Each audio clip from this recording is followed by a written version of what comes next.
In fact, Einstein said just energy whose vibration has been lowered sufficiently that we can perceive it. So when we have science zealously pursuing what we've known for a century is just an illusion, science is of no help. But it has convinced many people that once you die, you're dead. I mean, as religion falls away, and religion is not a good substitute because they have it all wrong too, but at least they gave people, the religionists gave people hope that maybe life would be eternal.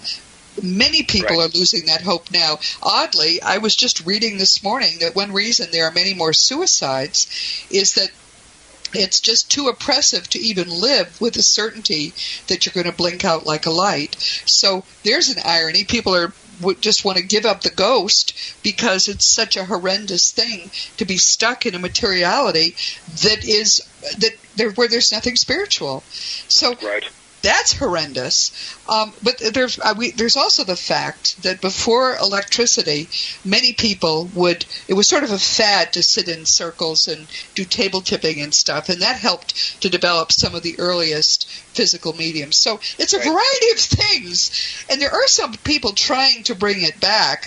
We've talked with Dr. R. Craig Hogan, who for a decade has been working with a circle and developing new physical mediums. It's not easy, but the people he's working with are very dedicated. But do you think we'll ever get back the ability to do these phenomena? What do you think? I don't think we'll ever see the true heyday repeated. I think it was a wonder time in history. A wonder time. And I just do. I think that the portals opened.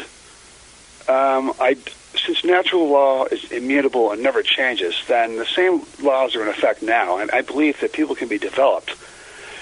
To what extent, I'm not quite sure, because there's a lot of physical mediums, a handful out there now. But I search for the evidence, besides just phenomena. I think the evidence needs to be there. And in my case, after the loss of my fiancée, I was saved by reading the work of, like, the medium Emily French. I never sat with a medium or anything. Yes. But the written word is what saved my mind, because my rational mind said, this must be true. It cannot possibly, no one could lie to this extent. Well, her little son came, too. I think if she hadn't been getting those experiences and sharing them with you, it would have been a lot harder for you to at least be willing to dare to try. One of the things we don't, I think, sufficiently appreciate, we who know the truth, is that it's scary to start to investigate the afterlife. Because what if people like Riley and Roberta are all wrong? What if there's nothing there and you've proved it to yourself? Boy, I'd take the pipe then. But it's there. People can find it. It's there. It's there. That's it. There's no, like, you're an attorney, so the preponderance of evidence, once you go and research, you really look into it and use a rational thought process, there is no doubting life after death and spirit communication. There is no doubt whatsoever.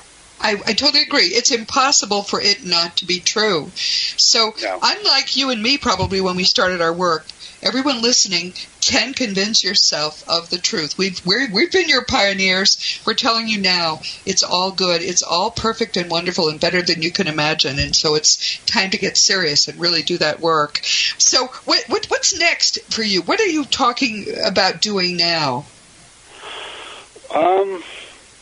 Well, I've been my wife and I have been sitting in our own little circle for 26 years, more than 20 years now, and we're working on development still.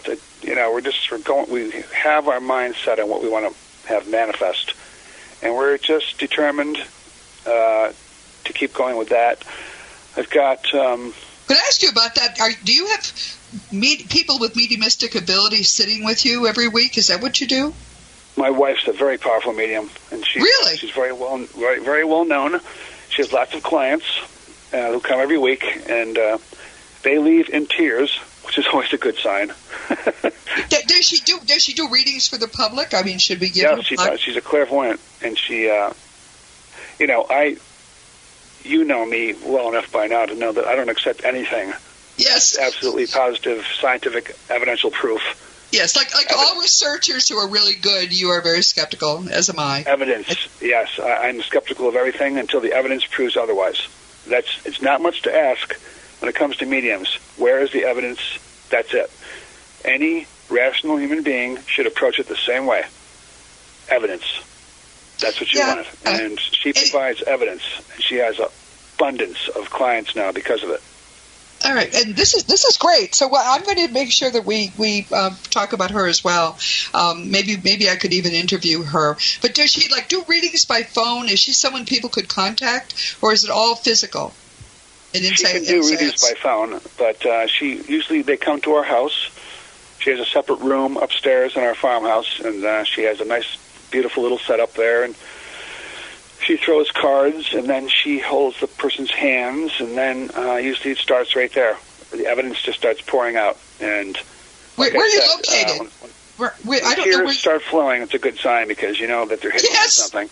Oh yes, and but Riley, where are you? Because people are saying, "Okay, I'm interested," but where are you? Upstate New York. It's called Oswego. Oswego. It's right on Lake Ontario. Okay, all right. That's an easy place to get to. Good. All right. So, are you communicating with people? Do they? You don't have those gifts. It's your wife who has them. Correct. But I've been sitting for development for a number of years, and I have my mind set on what I want to develop. And whether it ever comes or not, I like sitting and meditating in the dark, and I just do. And it's just been a part of my life. Meditating's been a part of my life for many years. So I just sort of go with an open mind. I don't really. It's good for anybody, meditation. It is. And one of the things that I think before too long is going to become a fad again is that this notion that if we sit in circle week after week, wonderful things can begin to happen. It can take years. So this isn't something that people can do quickly. But people who are determined, I know of other people sitting in circles, and after the first 10 years, it starts to be really fancy. More and more things happen. And it's a very exciting a long stretch. place to be. When you sit down, you say, especially now in these fast-paced times and distractions and cell phones and Facebook and YouTube, when you try to gather people to do anything is difficult, let alone contact the spirit world. And let alone do it every week. You have to be in sync. That's hard to do. And then you throw in 5, 6, 7, maybe 10 years of nothing, then you're really put to the test. I think the spirits, they've raised the bar. I think that anything's possible, but I really think they are fully aware of the distractions in this world. And, you never know who's recording you. A lot of these great mediums, they would be in shock right now at the way things are as far as social media. Someone has a secret phone hidden in their pocket, or you never know what's going on now. You may have a medium out there, and then the next minute they're on Facebook or on YouTube, secretly recorded by somebody. So you don't really know. The sanctity of it all and the sacredness is really the most important part of it all. Absolutely. Mediums can develop, but it will. I think it's going to just take more time, and I think anything's possible. It's important. I don't want to discourage anybody. No, but the thing we need to understand is the people that we used to think were dead, who are more alive than they ever have been, are the ones who know who is true, who is real, and who is not. And they will commit if they are certain that we are committed. But if we're just playing around and this is just a fad of the day, they won't waste their time because it's a tremendous commitment on their part. Yes. No, they'll never get involved if they detect the slightest BS from anybody or any form of sin, form of any of it. They're not going to come. You have my word on it. They're not going to do it. They're not going to waste their time. No, they're not going to do it. So Riley, sign on and stay with it.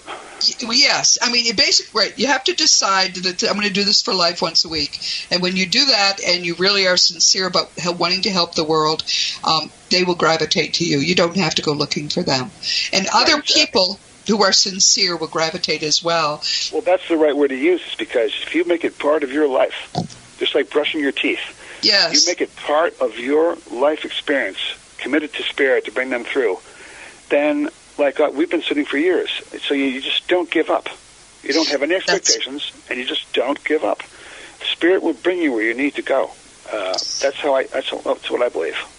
I believe that they'll. Well, in fact, it's true. It's what you've learned the hard way by doing the research. Do you have a website, or how would people get in touch with you? Well, I have NRileyH, NRILEYH at hotmail.com is the email, and then I have a Facebook. I had to be really coherent into doing a Facebook page, but I said I'll do it for the sake of my books. And the address on the Facebook page is simply The Books of N. Riley Heagerty. Heagerty spelled Heagerty. N. Riley, Riley, N. Riley Heagerty. The Books of N. Riley Heagerty. Well, that'll bring you to the page, and I try to do all kinds of interesting things regarding the mediums and the seances and the books. It's not chit-chat, who's eating what for breakfast, none of that stuff. You're a serious guy. I could, just as I am. I have little patience with the chit chat too. But I'm so glad you were with us today. We're going to be doing this again twice more. We've already decided that. And meanwhile, please consider yourself hugged. And everyone, check out these books. They're amazing. So, meanwhile, as you know, everyone, this has been Seek Reality with Roberta Grimes. I'm so glad you could be with us today. Please never forget that you are a powerful, eternal being. You never began, you never will end. And when you really understand all the implications of that, it's going to change everything in your life for the better. Next week, I can't wait, is for the umpteenth time, our wonderful, wonderful friend, Dr. R. Craig Hogan, will be back with us. Whenever he and I talk, which is far too seldom, we always come up with something new that we really ought to talk about together with you in the room, because so much of this is still so hard to understand. And this time we're going to be talking about the fact that there is no such thing as objective time. Time and space are just part of the material illusion of this level of reality. In nearly all of reality, they don't even exist, or they don't exist in a way that's objective, but they do exist to some extent. It's fascinating. He knows more about time than anybody else I know, and we're going to talk about it next week. So please join us and prepare to be boggled. This week we've been talking with N. Riley Heagerty, who is, I think, a terrific researcher, because he thinks the way I do. I mean, if it's true, it'll prove itself. If not, I'm not going to grasp at straws. And his work has produced some great books and continues to. This week we've been talking about The Direct Voice, The Mediumship of Elizabeth Blake. Riley says she's the greatest medium who ever lived. The problem is, of course, she lived at a time when we were in the midst of wars, but still she was devoted to her work, and she can prove to you in this little book that it's all real. Please understand that since your life is eternal, it's important that you get ready to live for a heck of a lot longer than whatever the time is you think you have left on Earth. And people like N. Riley Heagerty are doing what needs to be done to give you the information you need now so you can begin to think in an eternal frame. I think his book is wonderful and his work is wonderful. As you know, my nonfiction books are Liberating Jesus, My Thomas, The Fun of Dying, The Fun of Staying in Touch, The Fun of Growing Forever, The Fun of Living Together, and for young children, The Fun of Meeting Jesus. And we're now preparing The Fun of Growing with Jesus, which will help to introduce them to death in a positive way. If you want to talk about any of my books, or really if you want to talk with me about anything at all, you can always contact me through robertagrimes.com. There's a little contact block there. I do answer every email. Please be sure you give me your right address. Past episodes, of course, are available in a lot of different places. You can learn more at robertagrimes.com. Meanwhile, this has been Seek Reality with Roberta Grimes. Please enjoy, please make the most of this coming week in our one reality, knowing that you are a powerful, eternal being and you are infinitely loved. You've been listening to Seek Reality with Roberta Grimes. Roberta blogs and answers questions at robertagrimes.com. Join us every week as we explore what the afterlife evidence and modern science combine to tell us is true about the one reality we all share. Knowing the truth changes everything. This is Dream Vision 7 Radio Network, uniting mankind with universal love. Our shows are created from the heart, bringing each listener to a place of divine enlightenment. Breathe, relax, and enjoy. Let life flow.